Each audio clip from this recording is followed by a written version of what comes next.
I'll get the sound up a little bit. Are you Okay. getting enough volume on me? Yep. Yep. I can hear you. I can hear you great.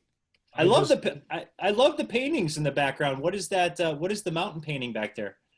it's a Chinese screen that I got from Amazon. Wasn't what I thought they were going to send, but it came even better. And it's actually bigger, but this is all I could fit in over here. So since all my library books and my bookshelves are out of field of my little camera, I brought this in so I have a little past life and a little, something to set the stage rather than just looking at the wall and, something Right. else there. Right. Like my wall here. So, well, I'll jump right into it. All right. When I sent you that email, and I obviously have always been attracted to your multifaceted approach. And one of the first things that you responded back was, that was really a combination of my jazz training and poetry. And then I've read so much about you. I know, you know, I don't know if a lot of people know about your jazz background. Can you Oh, they talk? do not. Yeah, They can do you talk a not. little bit about that? Sure. I started getting into jazz the first day of junior high school when I came into the concert band rehearsal room, and two of the ninth graders, I was in seventh grade, were jamming Dixieland stuff without reading notes. And I had never seen that. And so I went right up to them and said, who are you and how do you play without reading notes? He said, well, you just feel it. I said, well, that doesn't help me. I don't feel that. I want to do what you're doing. Well, you got to learn about scales. You got to learn about chords. You got to, start. Well, who's your teacher? They told me who the teacher was. I started studying, started reading, and that set me. Now, that was on trumpet, but that set me on a path to start out with Dixieland and then go into what they called modern jazz, which was beyond bebop, but it wasn't the jazz of the late 60s that really hooked me. And that was a jazz rock fusion. But it was like the Miles Davis right before he went electric, but it was also John Coltrane. It was Freddie Hubbard. And, but I came through also learning Al Hurt on trumpet, Maynard Ferguson, because there was also, when I was on the all-county all-stars, there was a senior when I was a junior who was hitting notes that don't exist on trumpet.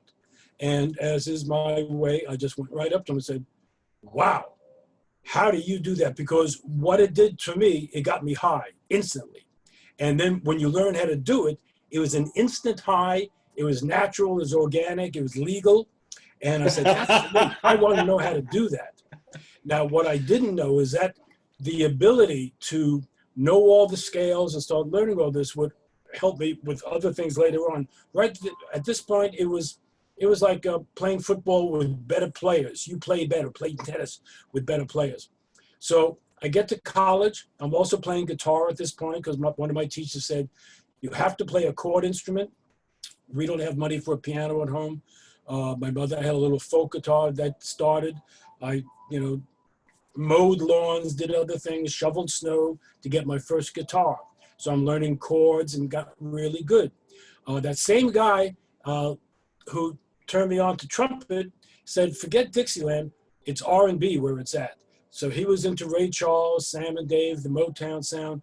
So I was in his band. I was the lead guitarist and learned all those songs. So anytime there's a special on with the Grammys or when American Idol did I know all those songs. I played all of them. And that would get me, when I got to college, suddenly I'm able to play with a whole lot of different people. But the biggest thing that happened in college was in my junior year, after I had started a jam band that would play at political rallies, teach-ins, and I was kind of the leader of that, on guitar mostly, but always wanted to play more trumpet.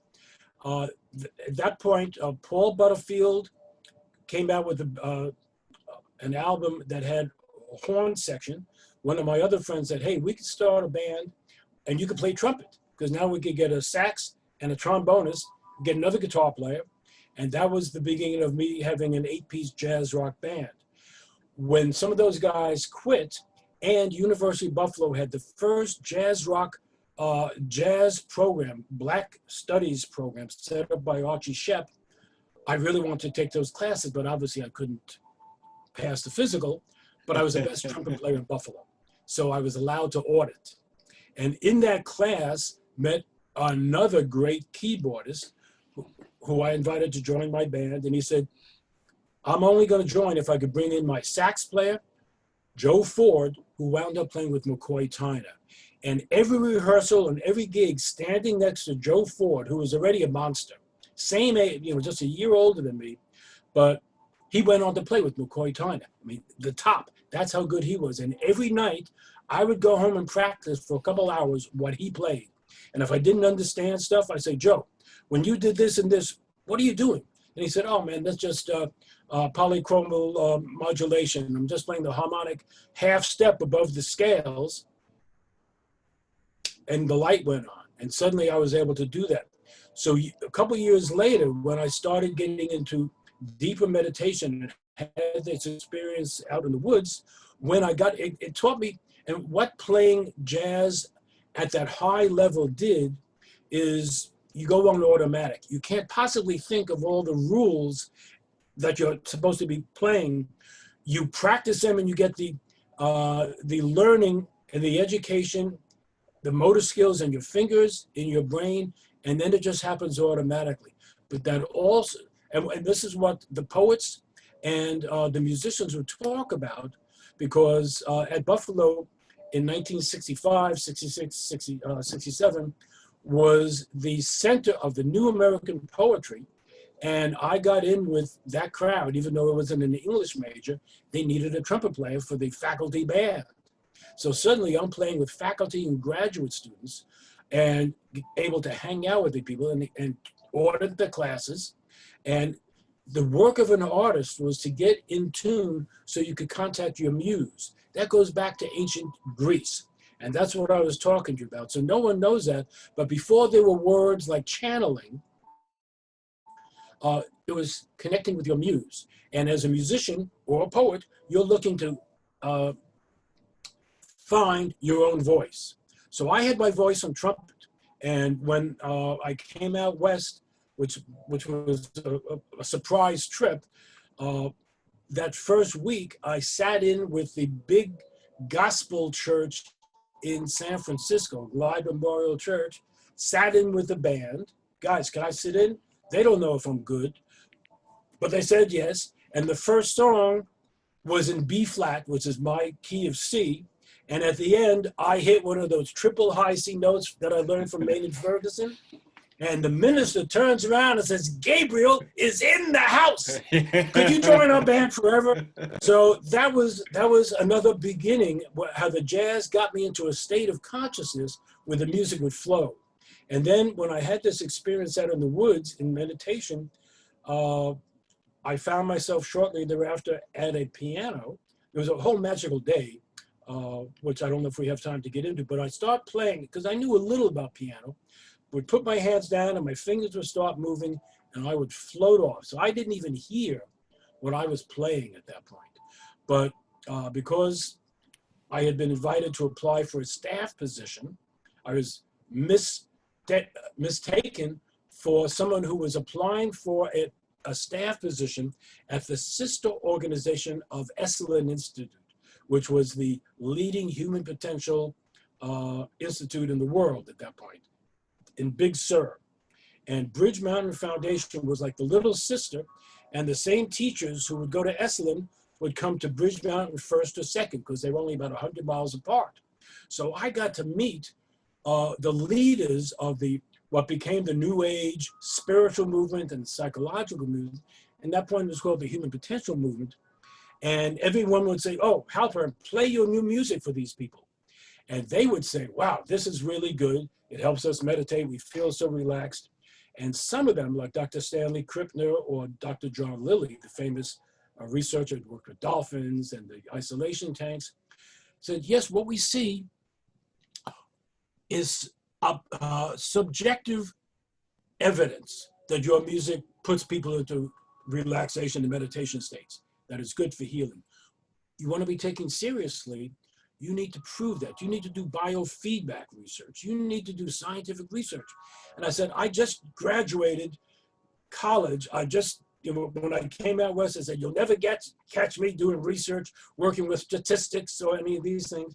And it turned out that Dr. Crypto also was heading a new program that was about human potential and humanistic psychology, where they wanted, Dr. Crypto said, someone like me to do groundbreaking research on music and consciousness. So this was when I basically was a starving artist, a very low-income musician working at night in a R&B band, 4 black guys and me. They made me sing the blues because I was also the best musician in the group. But it got me started so that a couple of years later, when I played my music at private gatherings, at meditation groups and in concerts, people said, we want to buy your album. And there was no place to record albums in 1972 or 73 if you were independent.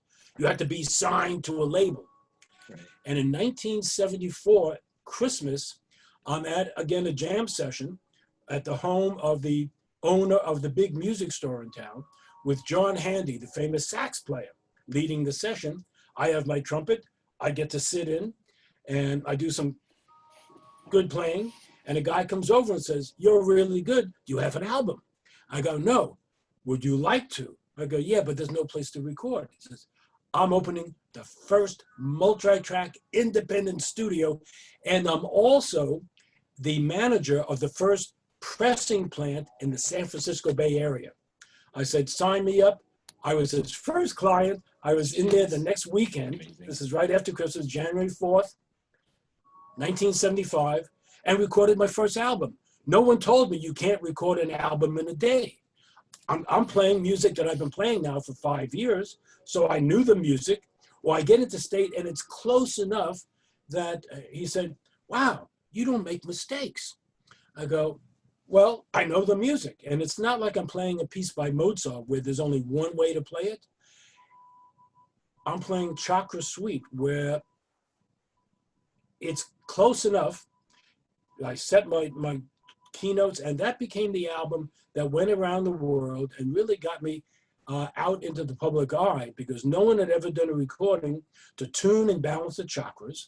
But again, when I took this to radio stations and the newspapers, they said, and TV, they said, where's the melody? Where's the beat? Where are the words? I said, that's another kind of music. This is a new kind of music. We didn't even have a word like New Age at that point. It was just starting to come out. It was called consciousness music or space music, and none of those worked. You said, well, how do we know that it works? I did my MA graduate work, and I have this scientific research now, because when I went back to grad school, I hired a laboratory, hired scientists, because I don't know how to do this stuff. And we put together a program that people have ignored it, but no one has ever said bad experimental design. We had a placebo-controlled, double-blind study. And it's been bulletproof for like now 45, 50 years. So that got me into, so when I would go on radio or TV, every once in a while the host would be someone who knew something about music and said, well, you know, your music doesn't have the proper compositional structure. You break all the rules. I said, yes, because those rules keep you locked into a certain kind of brainwave pattern that makes you analyze the music, even if you're not a musician. And certainly, having been trained as a musician, I analyzed everything. I can't not do that, except when I'm doing my music. When I get into the space between the notes. And years later, that's what Deepak Chopra and Wayne Dyer started talking about, the place of pure potential, the space between the notes, the gap between thoughts. And that was the key. And that has always been my secret of recording. People would often try to schedule their own recording session the day after me, hoping that my engineer wouldn't zero out all the knobs so they could get my sound and try to get my secrets. One of my secrets was, and I got an early reputation where people kind of looked at me a little strangely, I would pay for a half hour or an hour and tell the engineer, just eat lunch, take a break, and I would meditate. Because that studio was perfectly silent. It was an anechoic chamber. It was great for meditation. So for the price of an hour of recording, I got to meditate essentially like inside the Great Pyramid in that same kind of place. And I'd get into a very balanced, deep theta brainwave state. So when we turned on the machine, I would play and things would turn out right.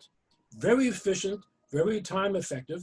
And people say, we don't know what he does. He lights a candle and he meditates. We don't know what that is, because they're all engineers eating hamburgers and, you know, the 4 food groups for sugar, grease, you know, et cetera, et cetera. Right.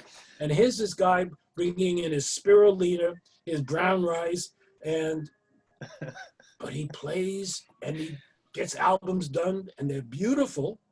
And then the word started getting out, hired lots of people to help me, you know, promote it. None of them did a really good job. And ultimately, I had to learn how to do my own promotion or write articles, because that was part of the educational part. And then some of that writing would be part of the direct mail pieces and the advertising. So my career has been not just as a musician, but also as an entrepreneur, and having hired people that at a certain point, if they don't do the job and you're paying them, you say, well, if you're not doing the job, I'd rather not pay you and not get the job done. I guess I'll have to learn how to do a lot of this myself, except booking. Bookkeeping, never did, always hire somebody for that. But early on, I started doing more writing in this new field. And I realized, and you know, since we're going back to Buffalo, mm-hmm. In those early days, when I would read the music columnists, particularly in the school paper, the daily paper and the weekly or monthly arts magazine, I'm saying, these people don't know what they're talking about. And one of my friends said, you think you could do better? Why don't you write an article? So I did, and that's how I got started. And then I go, man, I really want to get to that concert, but I don't have the money. So I go to the editor and says, who's reviewing that concert? We don't have a review. I'm your reviewer. So suddenly I have my way paid in to concerts with my first writing was 1966 for the Spring Arts Festival. I interviewed the blues masters who were part of the Spring Arts Festival and some of the jazz guys. And that was part of the beginning. So here I was, a musician who could write. Maybe I didn't take any journalism classes, but I knew music and I would bring in different things that other writers weren't. And I as I've been working on gathering all my clippings for all these years, was very surprised that I actually found a lot of my clippings from Buffalo, from the school paper. And some of them are really good. They put me on the page next to an article about John Lennon. One of my articles had a big center picture of Janis Joplin. So I was getting major press, wow, you know, just on a page, because these were the big size pages, like the old New York Times. And, but then that part of my career was left alone for 5 years until getting into the New Age, when the New Age magazines were coming out, the New Age Journal, East West Journal, Yoga Journal. There were no articles about music and consciousness, nothing about the healing power of music. So I'm going, somebody's got to write the article. I guess it's got to be me. So I wrote all the first articles that appeared in any of those magazines. Some of them now have been copied by other people. They take my name off and put their name on, but all the original ones, and I have most of the clippings that prove I wrote them first. So that's how, you know, I got out there and got the music out there. But I'll mention one other thing. In 1975, one of my lawyer said, you know, you can't talk about healing music because healing is covered by the AMA and you'll get busted. So, but you're allowed to talk about relaxation. So I would talk about consciousness, and meditation was still too woo-woo to talk to the newspapers about. You can't get on the, talk radio or the TV shows. So I talk about relaxation, feeling good, and other things. We got into peak performance. But in 1993, the FDA started coming down on people talking about relaxation. And at a meeting that I was invited to with the FDA lawyer, back in those days, there were devices, there were goggles, there were flashlights, and would have little clicks or sounds, or because that's one of the ways to get the brain into an altered state for meditation. But some of the devices had frequencies that would trigger epileptic seizures in certain people. Wow. Who never had seizures before. Wow. That's a legitimate reason for the FDA to come in. Right. And I had never seen an epileptic seizure until I'm at a conference, and the exhibit booth next to me, somebody was flopping on the ground. Wow. I go, that's dangerous. Yeah. My music never does that. Right. But so the FDA guy up in Washington said, we're going to outlaw the entire field. And at that meeting, and I'll share this with you because it's going to be in my book, they say, Mr. Halpern, you're obviously, the guy that put this field on the map. You're number one on our list. We consider your music to be illegal. I said, why? Are you a doctor? I go, no. Are you a medical doctor? No. Because they hold up my album. It says, you say your music promotes relaxation. I go, yes, it does. I have the scientific research to prove that. He said, well, according to the FDA definition, anything that affects the structure of the human organism, such as affecting relaxation, is a medical device. Therefore, we consider your album to be a medical device. Wow. Therefore, you are illegal, and we're thinking of shutting you down. At which point I say, wait a minute. I go and I relax by looking at the sun. Right. Are you going to shut the sun down? And they go, no, the sun doesn't make claims on the back of its CD, back of its LP albums in those days still. I go, well, what should I do? He says, well, take all your albums off the market, get rid of the word brainwaves, get rid of the word relaxation. So at great expense, I did that. Wow. The next year, the Republicans took over Congress, and Newt Gingrich, the best thing he ever did was he shut down that over-anxious FDA office up in Seattle because he was using certain kinds of alternative medicine for his own healing. This is what we were told. I don't know that from Newt. But then the field exploded, and everyone would slap stickers saying, music for relaxation. It was orchestral favorites that were not relaxing, but it said orchestral favorites for relaxation, Mozart for relaxation, Beethoven, bum, bum, bum, bum, for relaxation. It was ridiculous. And that's part of what put such a bad name on the field. Anyone could say it's for relaxation. There was a dentist from Siberia that had almost drilling sounds. And I called up the company and said, how could you say this is relaxing? The dentist says it's relaxing to him. I go, yeah, but 10,000 people say it's not. And I would make fun of that company ever since. But that was part of what was going on, and I survived that. But now the whole field suddenly, literally within months, everybody slapped a sticker on, and there it was. A couple years later, finally, brainwave entrainment. Also, if you check and Google on the internet, brainwave entrainment is a huge niche audience. The first person to put out albums with brainwave entrainment was basically me with music, and of course, one of the great pioneers, Robert Monroe, with his Hemi-Sync. But a lot of times they were just using white noise and would put the beat frequencies underneath.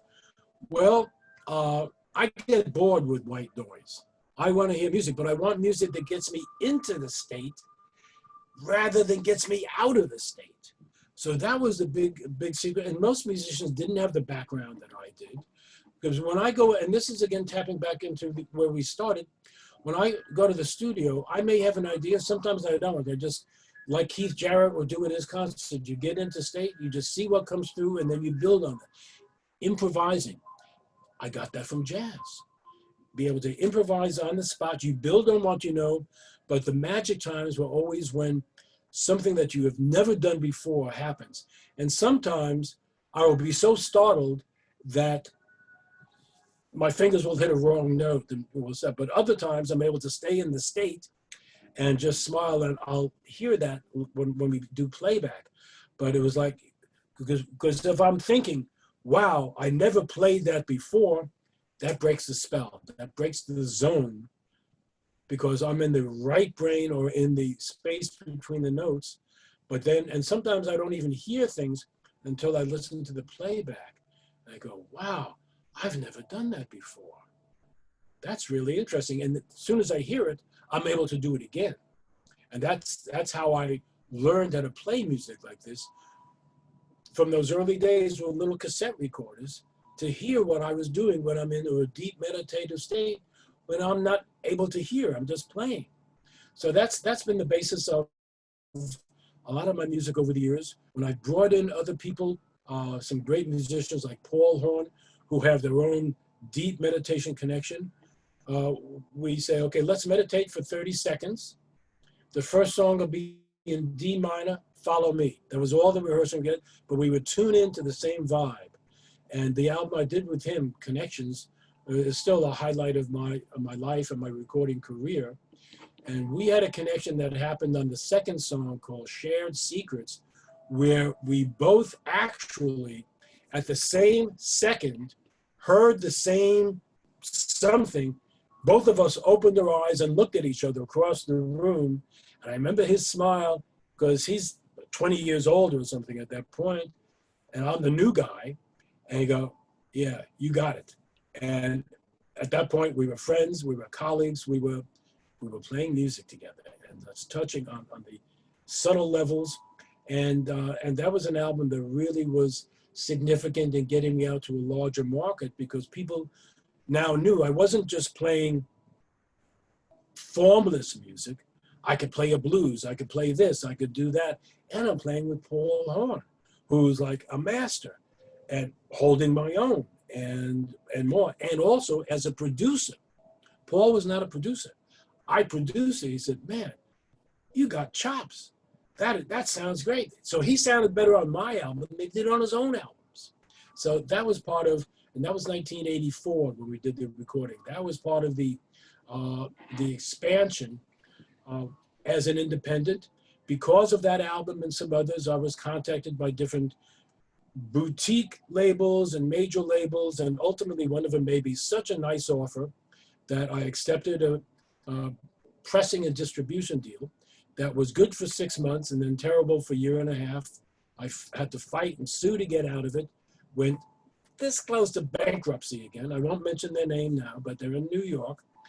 And it was an ugly, ugly part of the career. So I had to start all over again. So there was like, you build up for 10 years, then I build up another 10 years, and then there was embezzlement in the brief marriage, divorce, starting over again. And then, you know, as LPs went away, CDs went, but then CDs went away and MP3s came in and no one was buying anything.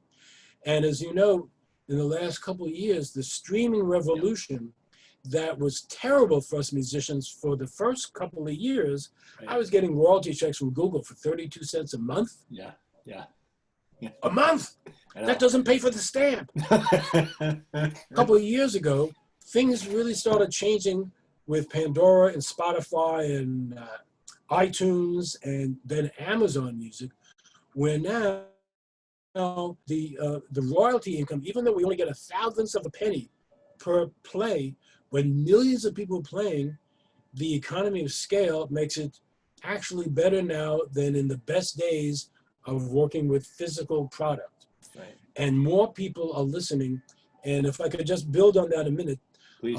Last year, it was just about this time last year, I was at my chiropractor's office waiting for her to come in. And they have the sound system tuned to Pandora, so they don't have to keep changing the CD. And I understand that, because I would always give all the medical offices and chiropractic offices my CDs so they could play something that I like when I get in there. But you always have to get up and play it, you know. to change the CD or hit the buzzer. Same thing with the massage field. So now the streaming services got it going on. And the song before me was, eh. And then the next song came on, and the first notes, as a trained meditator, I could feel my brainwaves shift, and my brain literally shift into a higher state of coherence. I could feel my vibe just shifting, and then I realized what song it was. It was track 1 from Chakra Suite, originally listed as Spectrum Suite. And I go, well, I know that's a special album, but there's something new happening now with the streaming platforms. And what I would share with you, this is kind of an exclusive. It's going out there, but very few people have heard me speak about it yet. I'm starting to in other sound healing summits, is that because so many millions of people have listened to that album, and when they listen, from the research, we know that their brainwaves shift into a high coherence, balanced, deep alpha and deep theta state. When millions of people are listening to the same song as happens on the streaming services at the same time, all their brainwaves are shifting at once. And that sets up what is called a morphic resonance, what Rupert Sheldrake talked about in the 1980s as part of the 100th monkey effect. It actually began with Lyle Watson in his book, Supernature, which when consciousness and activity reaches a certain level of critical mass, of critical consciousness, there's a shift where people who haven't been meditating, when they hear that music, it's easier for them to get into the state. And this has been one of I got this as an immediate download, and I've been putting that out there for other people to begin to test that hypothesis. I can't prove it yet, but I've had it happen a couple other times at that same office where I never know if the music is, what album is going to be playing, what track is going to play. So it's always coming from the song before, whatever it is, to mine, and the difference is night and day. And these other songs are good songs. They just don't have the same consciousness impact.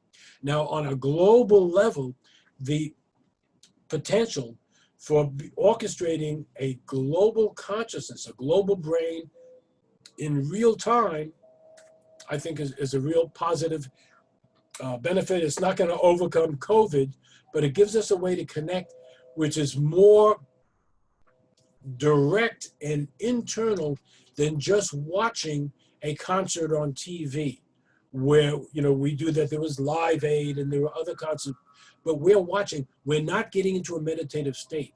That has been missing, as far as I can remember, from all the big events that have happened. There are some. The Heart Math Institute has been doing global coherence meditations on the full moon. And I've orchestrated a couple on the full moon. Years ago, John Randolph Price orchestrated December 30th at midnight in Greenwich, England, and then around the world, whatever that would coordinate, where people would meditate. And some of us could feel something sometimes, but for us in California, was getting up at 3 o'clock in the morning. That's not a placebo-controlled double-blind study. It's like, I don't usually wake up at 3 or 4 o'clock in the morning. I can't tell if that's different than another day.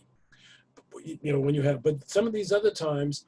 So I think this is part of the consciousness revolution and a real potential for linking consciousness and intention and raising our global rate of vibration. So for me, going back again, when I first started channeling the music, I was told that music would be useful in orchestrating global consciousness. But 1970s, 1980s, there was no way to do that on a universal scale.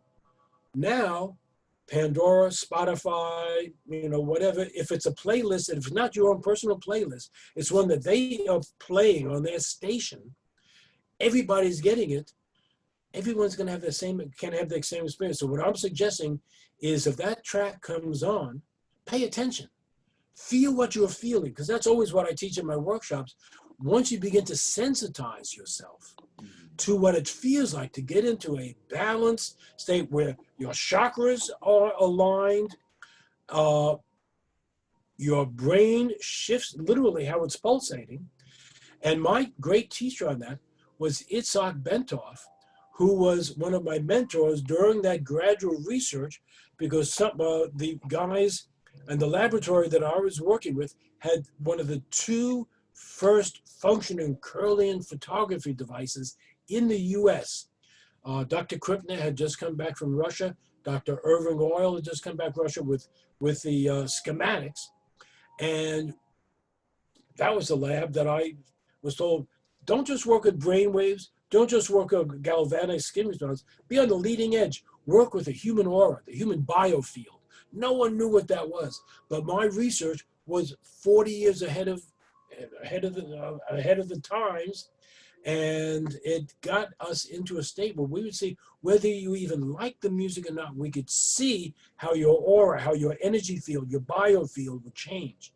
So that's how we know that it would happen, regardless of age, sex, whether you were into country music, rock, disco. It didn't work that good for. Heavy metal, we didn't have anybody there, but you didn't have to be a meditator. It was our human instrument, which was the name of my first book. Yeah, I saw that. Is primed, is genetically programmed to go into that state if you give it a chance. What my music does, and that's Chakra Suite. It's my album Deep Alpha, which is the Grammy nominee, or Deep Theta, or my anthology Sound Healing 432. These are virtually guaranteed to get you into that state. Now, some of the people that it didn't work on when I was in graduate school was my music professor, who was a classically addicted musician. He said, your music violates all the rules, but it's so beautiful, but I can't stay in my left brain to analyze it to give you a grade. I said, so just give me an A. You know, I'm from New York. Good answer. Come Great. on. If you can't analyze it, and I'm saying my music is supposed to get you into a deep alpha state, it's obviously working on you, just give me an A. Yeah. He did. And but fought me to the end, and even when I was getting my degree, the dean said, you know, if you were applying to this graduate program now, you would never be accepted. And I said, Dean, I'm one of the guys that helped set up this, long story, but I helped set up the program. If it wasn't for me, you wouldn't have a job. So shut up and give me my degree. Walked off stage. Coming from New York, you know, sometimes you gotta do a little stuff. Oh yeah, you gotta punch him. Phenomenal. First of all, thank you for this whole history. Right. And one of the things, you know, I'm trying to kind of get in that state with you of just kind of letting it right. open up here to ask you a question. And one of the questions that has come to me is this: you've obviously have chartered so much new territory throughout your entire life. How did you stay confident in that path? Or were you always willing to be like, I'm open to whatever is happening? So you took somewhat of a trusting state open, or were you like, I am facing headwinds, but I know I am fighting a new path, or I don't want to say an abrasive word, but I'm unveiling something new. What was that like for you, and what's your encouragement for others that might feel they're on some sort of a path and translate that? Because it's just okay. In 1973, as a result of my research, I was introduced to Dr. J.J. Hurtak, who shortly thereafter wrote The Keys of Enoch, a spiritual bestseller, an amazing work. He's an ET contactee. He's been in touch with NASA and many scientists and spiritual leaders around the world. I was in his first meditation group, which is when I first played live my Chakra Suite, because they were using a little pitch pipe to play the keynotes for the chakras. I said, dude, I can do much better than that. So the first performance was at a meditation with him and his group. And one of the other women in the group was an elder woman who was a psychic. And part of her job, her mission, was to introduce people to their spiritual guides and their spiritual masters, not a name brand Indian guru, whatever. So I had a session with her, and it was very impactful. And I was told what my mission was. And that gave me the fortitude to do that. And the mission was part of to, through music, help people connect to their spiritual essence. But it was so frustrating for so many years. I did have those questions of confidence. I said, if this is such important work, why am I still starving? Why am I barely paying the rent? And sometimes I would meet consultants who said, well, we could help you. And I would give them and would barely get by for a lot. But a couple of things happened. One, in 1980, I was at a conference with Marilyn Ferguson, who wrote the book, The Aquarian Conspiracy. At that conference, I had a dinner with her, Patricia's son, who was like a female Ram Dass in the Bay Area in the 70s, and Jean Houston, the incredible master teacher, goddess figure, Jean Houston, who I wound up being her musician in residence for years at her week-long retreats and seminars and workshops on the possible human. Wonderful woman.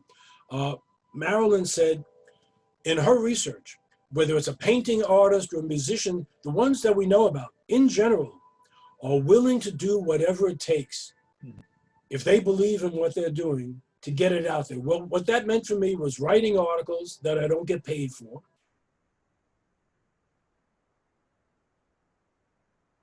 In the magazine, getting to some of these conferences. And what happened for me was when I was at the first mind-body conference, there were people from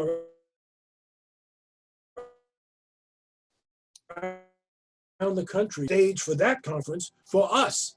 And everywhere I would go, people say, oh, we want you to do that for us. So I very quickly learned, the first gig was, I do it for free, just give me a table to sell my LPs.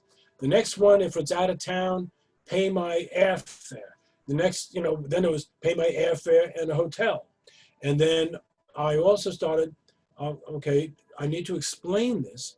So I become one of the presenters on the program with Uri Geller, with Gene Houston, with Dr. Herbert Benson, with Hans Selye, so many of the leaders of the who's who. And I have a lot of, many of it's not a concert poster, but the flyers and the program guide. Wayne Dyer, Deepak Chopra, my name is next to them, my picture is next to them. And it was, when I would look back at this and go, holy, that really happened. So that's what kept me going. And all of those would present opportunities to get my music into cities that I never would have dreamed of going to Akron, Ohio, to Toledo, Ohio, to, of course, Miami, South Florida, to Seattle, the obvious places, LA. And any one of those conferences that was happening in the 70s up to the mid 80s, they would call me because you're the go-to guy to talk about the healing power of music. So that then was an exposure. And some of those, there would be good media coverage. LA Times would write about me. The New York Times would write about me in the context of other things. There still wasn't a lot of, I was barely breaking even. When you look at my tax returns, I'm barely breaking even. So that question would come up, and some of the people that would, say, I want to consult for you, you should be making more money than you are. And I go, I agree with you, but it was still, I believe in the concept. And that's what kept me going. And then in 2016, the largest distributor of New Age music went out of business overnight, knowing that they were stealing from 100 of the labels that they distributed, that they owed back royalties to 100 labels, me being one of them. And that, after, that was what, from 75 to 2016, that's almost 40 years, whatever. put a lot of us into near bankruptcy, put a lot of new agers into bankruptcy. And I had to get another double mortgage on my house, started, doing some other things, got back on the road, doing small concerts, just anything to bring in money to pay the mortgage. And then 2 years after that is when the streaming started happening, the streaming income. So that's what kept me going. It was the vision, but and also okay, if this is from a spiritual perspective what I signed up for, if I don't do it, then what's the point? Also, I'm not a spring chicken anymore. In 1975, I had the energy, and for 30 years, I was on the road. I flew to a different city every weekend, just about. I took Christmas off, Thanksgiving off, but I was working 3 or 4 weekends, fly out Thursday, come back Sunday night or Monday. Didn't have a lot of time to spend at home. But it was better than being out on the road like the rock musicians for 3 months at a time. So I could never deal with that. But that was also now when streaming is going. A lot of people still remember from my early tours when my headline was, he plays music that he calls the anti-frantic alternative. And at the airport, hey, Mr. Anti-frantic alternative. And I go, well, that was 30 years ago. That's what they remember. But they remember my name. And when they see it on Pandora, they see it on Spotify or YouTube, they look up my name. They see all my music is available for free. They go, hot damn. And then they tell their friends. Somebody the other day says, my father introduced me to your music. And when I had cancer, I played your music when I was in the hospital. And I believe it helped me get through the surgery, and I'm, surviving now. And I've gotten so many letters like that over the years that I go, well, that's part of what my mission was, and to turn on other musicians so that they start doing music like this. So it's not just me. And it really, so early on, I was a founding father of New Age music, and that's the case. Before my first one came out, there were no meditation albums in any bookstore in any city. And the first ones were me getting in my car, going to the bookstores, particularly the metaphysical or New Age and crystal shops, and say, you have books that talk about the healing power of music with Edgar Cayce and Roland Hunt and some other great Manly P. Hall, but you don't have any music. Well, there are no albums for meditation. And I'd whip out my first LP and go, here it is. And they say, well, we're a bookstore. We don't carry music. And that very first bookstore, which is still one of the best in the country, East West Books, at that point they're in Mountain View. I don't have it ready today, but I usually will have my picture and the album cover.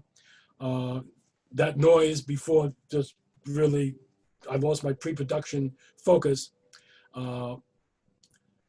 Little old lady comes up and says, oh, music for meditation. I've been looking for that. Grabs it out of the store manager's hand and says, I want to buy that. As a salesperson, and I'm not a salesperson, that was always another thing I didn't do well, was not into it. I guess I better take a dozen and see what happens. They sold out in a week. And then I would take that information. I knew enough. If you have a success in one store, you tell another store, hey, your competition just sold a dozen in 1 week. Well, I guess we better carry those. And that was the beginning. And then every city I go to, I would always visit the biggest stores. And either we would set up in advance, they would sell my music, or they would certainly sell it afterwards. And that's how I got to the main stores in Chicago and Asheville and Miami and Fort Lauderdale. And I think of all these wonderful stores that I've met over the years, got friendly with the bookstore owners, and then would do in stores and evenings there and talks and signings. So met a lot of great people. And so when that was happening, when my way was paid, it was a drain on the body. And in 1983, my body gave out. I had my first episode of burnout, and I didn't know what was happening for a while. But I went to a holistic doctor, and they asked me some questions. They said, you're allergic to traveling every weekend. The prescriptions, you have to cancel all your bookings for the next 4 months. Wow. I said, I can't do that. But what'll they do? They said, you want to live or you want to cancel your bookings, your engagements? I go, well, I'd rather live. And after the first couple of cancellations, and the biggest one was in England at the Festival of Mind, Body, Spirit, they said, oh, you can't cancel. We're counting on you. You know, they would always say that. But this is an expo that had 100 speakers. I said, guess what? I was there last year. I'll be there next year. I'm out this year. I felt so relieved. My healing was accelerated, Wow. as the doctor told me, by canceling. So that was the beginning of me getting my life more in balance and getting that balance between some home time and taking care of my physical vehicle as well as serving the public. And since 9/11 in 2001, I was going through another burnout section. And I said, I really need to be traveling less. And suddenly there was no way to travel. Right. I go, well, I didn't ask for 9/11, but if that's what's happening, and now with COVID, you know, we're all, you know, people say, well, can you do a concert from home? No, I can't. You know, I'm not a guitar player, singer like, you know, you see a lot of the country guys playing from home. What I need is the studio environment, whether it's a grand piano, I have certain amounts of echo. I always have worked with my engineer. So to do something on, you know, acoustics setup without the right sound, part of what I do is not just the notes, but it's the whole sound field. It's the amount of reverb and echo and the special things I do with the EQ so that it's soft and gentle, like a pillow of sound. If I can't control that at home, and I can't, not yet, that's why we're doing this from my computer in my office space, but there's no keyboard here. Keyboard's in my home. And so I just say, I can't do a concert. I have concerts, some that are up on my YouTube channel, and I'll be putting more from some of the old days. But so many of my concerts that were supposed to be recorded, the machine would, you know, fail, or like in Russia, the guy that was in charge sold the 3/4-inch videotapes on the black market. And I bought 4 for my concert. They sold 3, so I only have a few minutes of my concert. That's on my, you know, some of that is on my YouTube channel. But you know, what we have is what we have. So mostly as a musician, it's not just, you know, the performance, but listen and go inside. And that was also one of the things that, let me just demonstrate for you and anyone who's listening. I know we're running near the end. If I sing this pattern of notes, watch what happens with your breathing and even with your mind. Do, re, fa, sol, la, ti, do. You know it's supposed to be there. You're waiting for that. Most people are holding their breath. We predict where the music is going. That sets up a stress inside our body, a physical stress with breathing, a mental stress waiting for the completion of the phrase. That keeps us out of being in the now. That keeps us out of a meditative state, out of balanced brainwave state, left brain dominant, amplitude duct. That's how most music is set up. It's predictable, which is great for most music. It's exactly not what you want for meditation music to go inside. Most musicians are going, hey, pay attention to me. I am so good. I practiced this song for 20 years. Be impressed by my digital dexterity. And I came from that position. On trumpet, I was the guy that hit the triple C. You damn well better be impressed. That was my New York, you know, incarnation. Come out now, it's more about, let me take you inside. Close your eyes. It's not about me. It's about where the music will take you. And that's what I've been doing on my records, my albums ever since. And that's been part of my work, which is now really, it's reaching more people than it ever has. And it's extraordinary. And it's such a blessing for me.